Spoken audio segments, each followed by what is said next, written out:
How's it going? Yeah, it's going great. How's life? You've just shown up in Manchester. It's somewhat warm, uncharacteristically so. Yeah. You're on the tour. How's the tour been so far? The tour's been really good fun so far. This is the third date tonight, and only our fourth gig with a new drummer, which is pretty exciting. Yeah. Yeah, he's doing really well.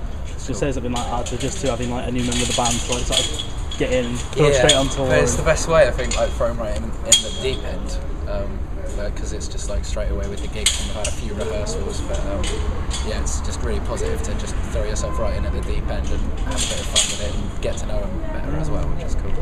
No cock-ups, no little hiccups? A couple, but you know, nothing that can't be masked with feedback and distortion and stuff like that.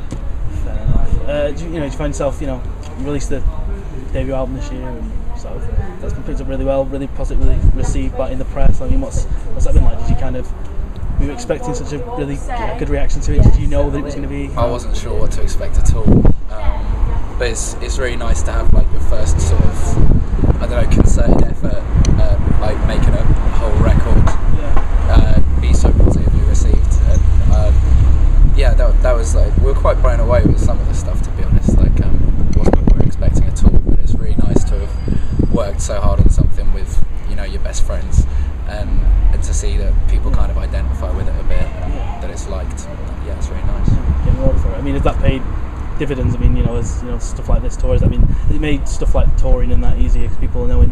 It helps booking stuff, definitely. Like, I guess I didn't realise before, like when we've been asked to do like cool things like small festivals and gigs and supporting people, didn't realise like how much not having a record was a hindrance to that. And I kind of just I think we all kind of just went in like asking questions and things like that about it, saying, oh yeah, can we play this, can we do that, and we just sort of had this confidence in ourselves without really having the backed up recorded material for it.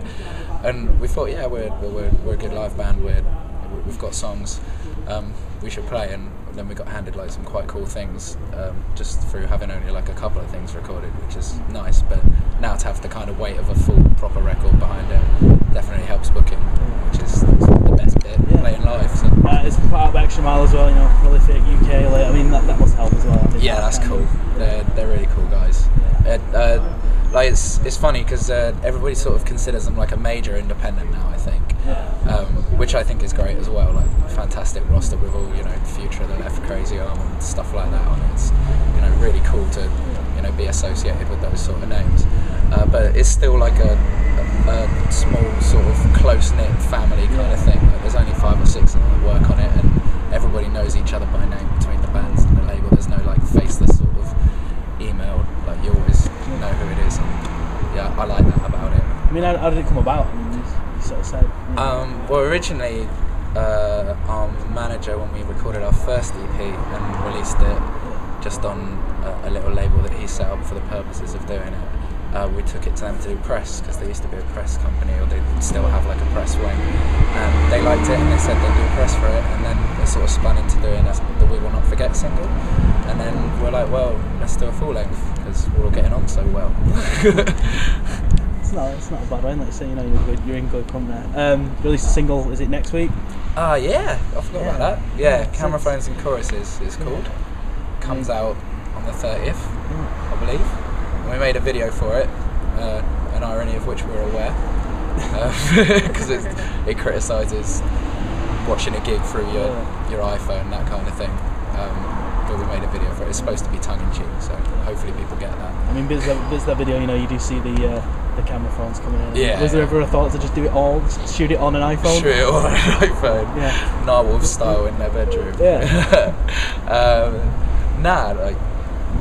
We just wanted to make it look like it was somebody's bedroom, and they didn't realise that a gig was going on. That they're music fan, but the actual experience of music passes them by is like the idea behind it. If you tell us a bit about the single, if people haven't heard it yet, tell them why they should be checking it out.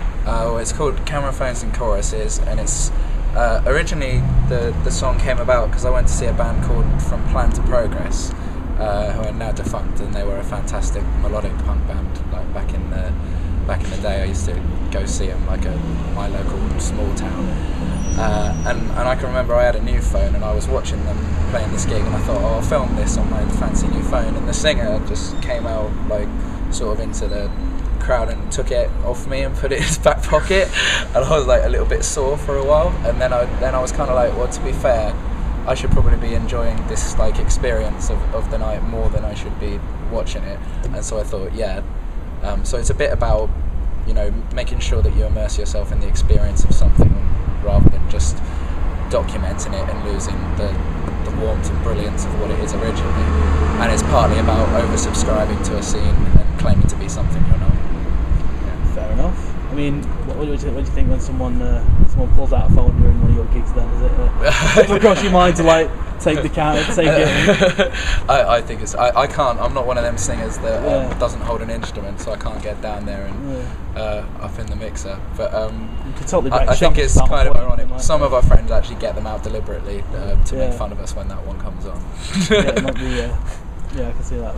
I mean, we're saying before you're going back out on tour in August as well. Going back out on tour in August with River Jumpers. Our new drummer's brother is the singer of River Jumpers, so we're keeping it in the family. Yeah. They're from Brighton, we're from Brighton, so it's going to be a nice little jaunt around the UK. Should be good then, yeah. Yeah, looking forward to it. And other than that, like what's next? Is it, you know, just? Well, we're writing a lot of new songs.